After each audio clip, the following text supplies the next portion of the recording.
When the first scream was heard in the narrow corridors of the Tyrrell Castle dungeon, the guards did not immediately react. The sound was muffled, as if someone were tearing the wet cloth with his teeth.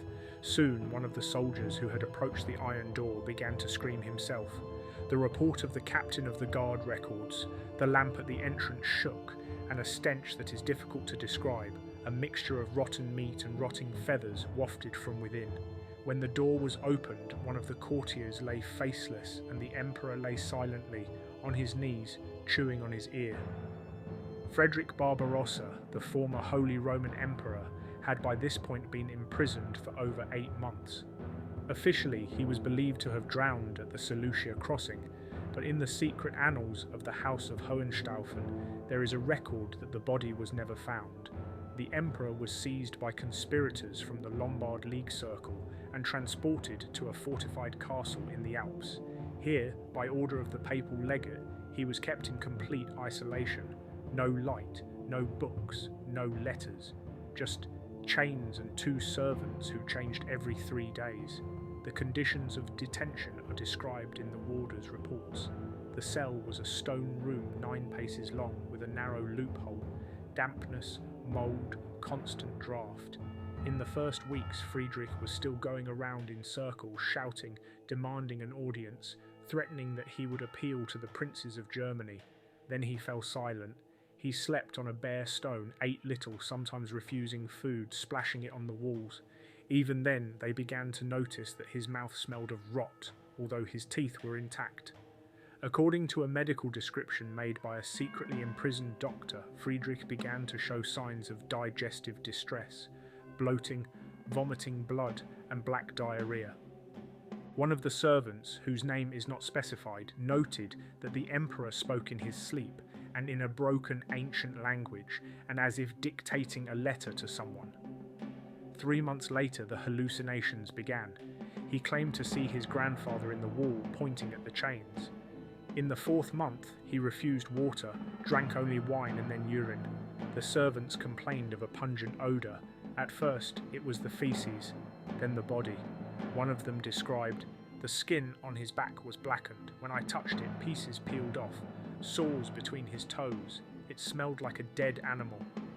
The medics, summoned at the warden's insistence, performed a bloodletting. From the vein came a thick, dark mass. The emperor laughed during the procedure. The next day he tried to pull out his fingernails. Internal conflicts began within the prison. Some of the guards thought Friedrich should be released out of compassion. Others thought he was possessed. Evidence varies, but the fact remains that in the first 6 months of his imprisonment, out of 8 successive servants, 4 disappeared without a trace, 2 died, 1 went mad and was stabbed to death. Went mad and was stabbed to death by his own brother at St. Bartholomew's. The first case of cannibalism is not officially recorded. It is mentioned only in a letter from one of the cardinals to the Pope. He bit the fingers of his scribe. They say he ate them. One servant claims to have found a tooth in a pot of chowder. Later, when the prison lieutenant tried to change all the servants, 3 refused to leave the prison. They wrote in their testimony that they were forced to stay because only they know how to feed him. Friedrich would not let himself be touched. He growled, threw off his clothes and sat on a stone. Covered with ointments, he prepared himself from his own blood, oil and herbs that had been smuggled in. One day, according to the guards, he cried out, "I will not die until I have eaten the traitor." On that day indeed the scribe disappeared, leaving behind only his boots. A blood-stained cloak was found in a garbage bucket. By the 8th month, the emperor could no longer stand up. His body crusted over, his skin cracked. The odour became unbearable. The doctors refused to go near him. One of them later described, "It wasn't rot, it was something else.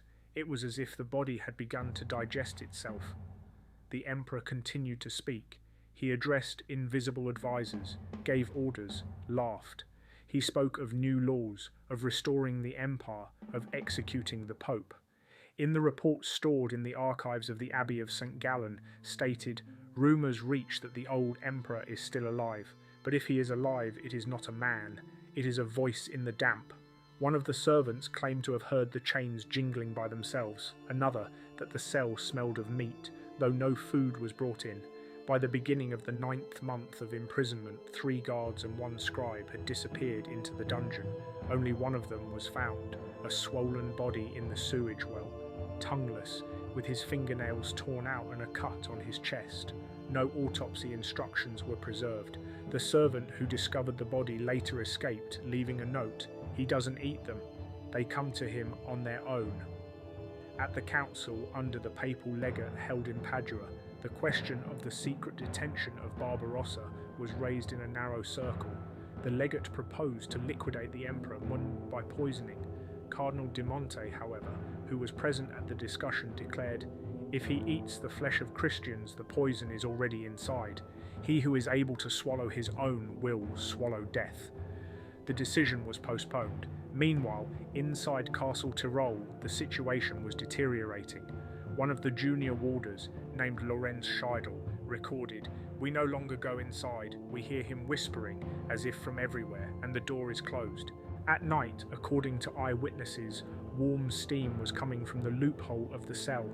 In the morning, the stone around the castle was covered with a sticky film that made insects run away. A cross-shaped crack appeared on the northern wall.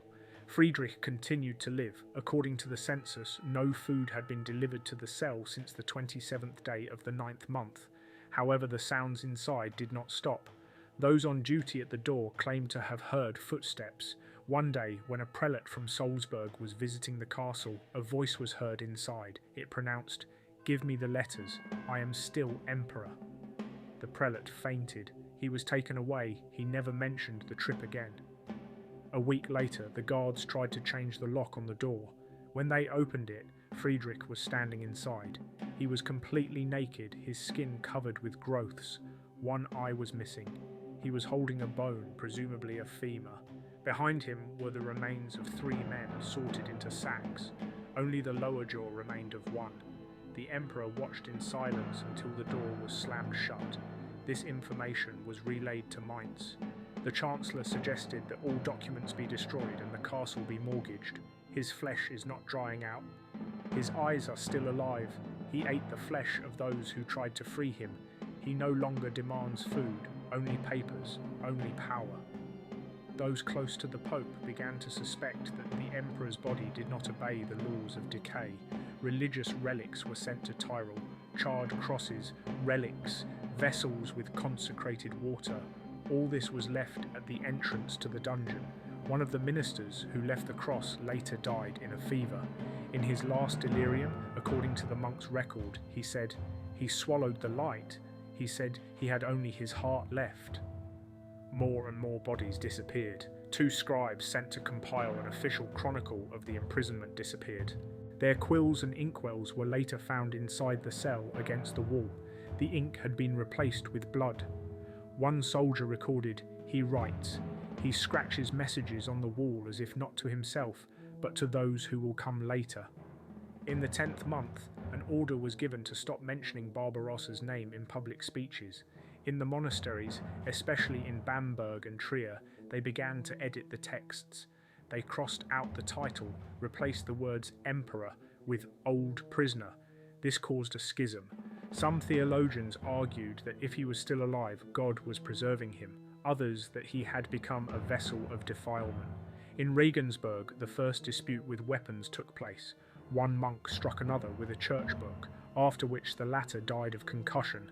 At the castle, things were heading for disaster. One of the guards began to cut out his skin so he wouldn't to avoid being eaten from the inside out. Another locked himself in the chapel and starved to death. A senior guard disappeared. A day later, in the corridor in front of the cell, found carved on the wall, "Don't come in, he's inside me." A new order came from Mainz to wall up the dungeon. It was done at night. The chamber was covered with stone filled with lime and the ventilation was cut off. All weapons found inside were burned. The body was never removed. Frederick was left alive in the stone. The official chronicles wrote, "He drowned as he was told."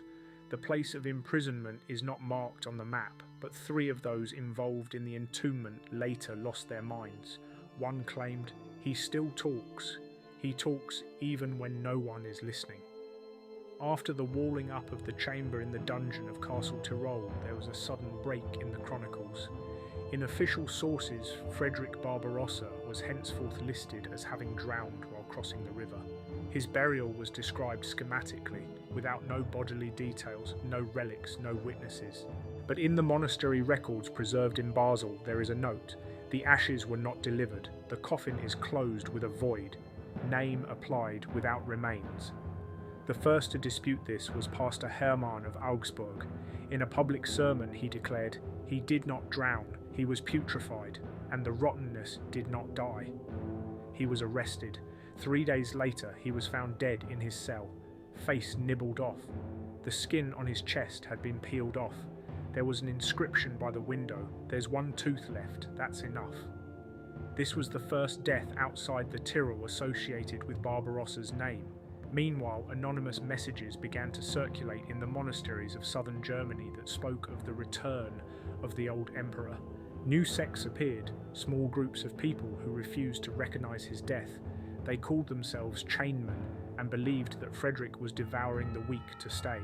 Some of them mutilated themselves, leaving scars on their bodies in the shape of iron links. They were arrested, but the numbers did not go down. In Freiburg, monks began to disappear. First one, then 3. All worked in the archives where letters sent during the years of captivity were kept. These letters were burned. Before they were destroyed, the scribe managed to make a copy of one passage: "I am hungry, but not for the flesh, for memory. Forget me, and I'll go off the chain." Panic broke all out in imperial circles. In Mainz, the reading of the chronicles of Barbarossa's reign was cancelled. Celebrations in honour of the victories at Milan were cancelled. In Rome, the Pope officially confirmed, "Emperor Frederick is dead and will not rise again." But that same year, an archivist who had previously claimed to have seen a map showing the burial site as inn disappeared in the monastery of San Marco. His cell was empty except for a piece of bone on his pillow. Meanwhile, signals began to come from Castle Tyrol. The guards could hear thumps, rare but even. At first they thought the stone had settled, but the blows came at exactly the same time, around the 3rd hour of the morning. One guard recorded, "The sound is not muffled, it's like it's coming from inside something hollow, like a barrel or a rib cage." A week later, the same guard was found outside of town with his mouth puckered. His fingers were clenched. In the palm of his hand lay a seal with the imperial seal. Attempting to open the cell was forbidden, but the castle had beefed up security. Soldiers patrolled even without orders. One of them wrote in a report, "We don't believe in death, we believe in silence, and it is over." In the monasteries, the name Friedrich was forbidden. It was replaced by captive or shut up. But street preachers began to say his name with prayer. Thus was born the rumour that he became a saint, locked up for the sins of others. The papal curia ordered that all memories of the captivity be destroyed. Reports, records of servants who disappeared in the castle, and medical reports disappeared from the archives. An official biography was drawn up, brief, with a pious ending: "Died in the service of God on the road in the east." But even in this version, one paragraph was crossed out. It said that the body was not found, but there were still warm chains in the cave. Among the people, the name of Friedrich began to arouse fear again. Children refused to sleep in rooms with iron decorations. Taverns had their bars removed. Dogs began to disappear in some towns. They were sacrificed, according to the beliefs, to feed the chainmen and not be eaten. A blacksmith in Ulm forged an 18-link chain and hung it on the door with the inscription, "He will not pass through if he is chained." 2 days later, the blacksmith was found dead. The iron was in his throat. Friedrich's story ceased to be a story. It became a phenomenon. He was no longer a person. He became a form of fear that could not be consigned to the earth, canonized or forgotten. He was not feared as a tyrant. He was feared as a remnant that did not disappear, though it should have disappeared. The next part is the climax: the attempted secret autopsy of the cell, the disappearance of a group of exorcists, the decay of the power structures, and the final document describing what was found behind the wall 30 years later. Confirm it, and I'll continue. 30 years have passed. On the map, Castle Tyrol was still listed as church property, but in fact it was empty. None of the former guards remained. The local peasants avoided it. In the monastery library of St. Titus Abbey, there is a denunciation. At night, from the mountains, sounds like banging on metal are heard, once a growl, once a name.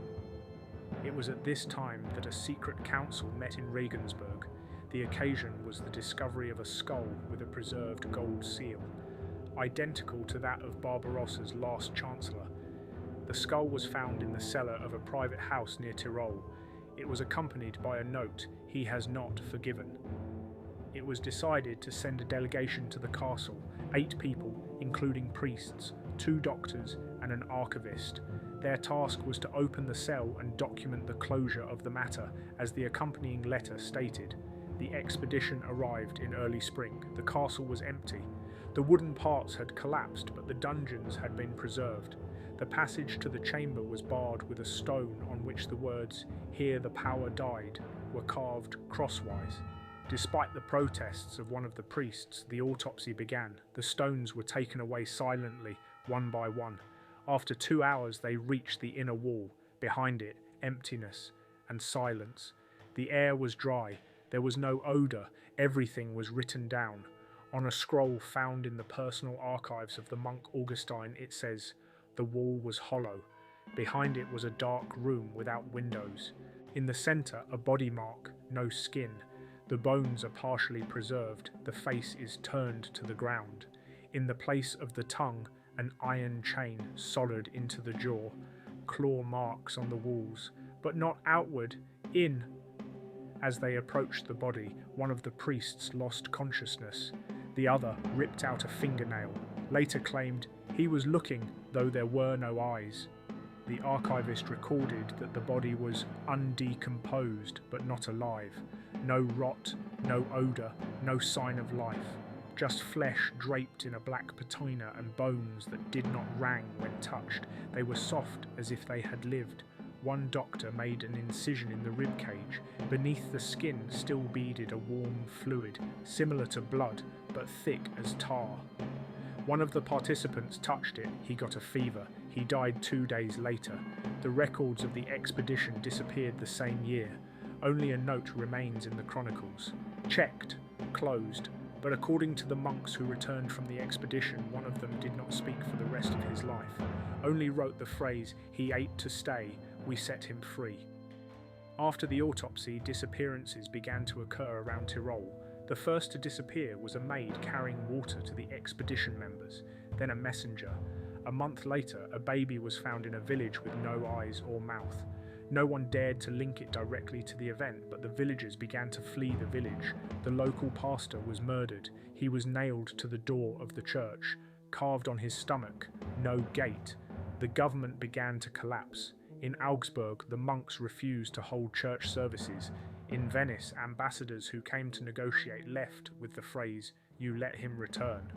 One of them later drowned in a well, having previously said, "He is in chains again," but now the chains are within us.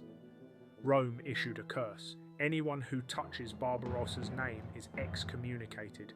The church began buying up private archives that mentioned the last months of his life. In the cellars of monasteries, old chronicles began to disappear. One scribe was found dead with a page pressed to his face. On the parchment was the phrase, "He saw me."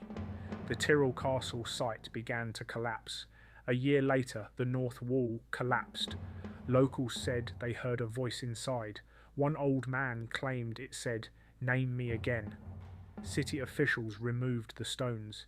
Everything associated with the dungeon was buried. They put iron around the place, but once a year, on the day of his supposed death, a black fire burns in the village. No smoke, no ashes, just flames on the ground. Frederick's name is no longer written. He is called by another name, the one who was down. Chains are no longer hung in churches. Iron is forbidden near altars. And in the bricked-up archives beneath the dust lies only one untouchable document. It's been burned around the edges. It bears only one phrase, "He did not eat flesh, he ate order." Confirm, and I will conclude with the last 5th part, the spiritual and political outcomes, the disappearance of faith in power itself, the disappearance of the name from the language, and how silence became the only form of defence.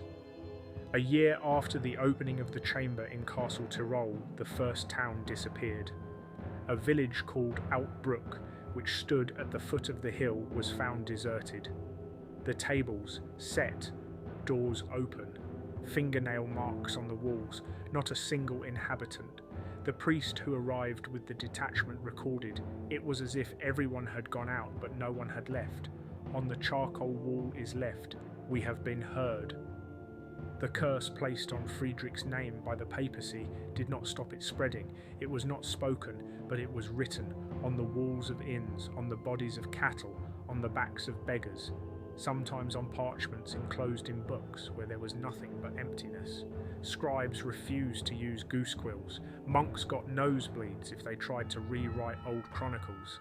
One of them, Brother Clemens, died with withered hands, repeating, "Every letter is a link." The emperor was no longer seen as a human being. He became a symbol of the fallen. Not the dead, not the damned, the fallen.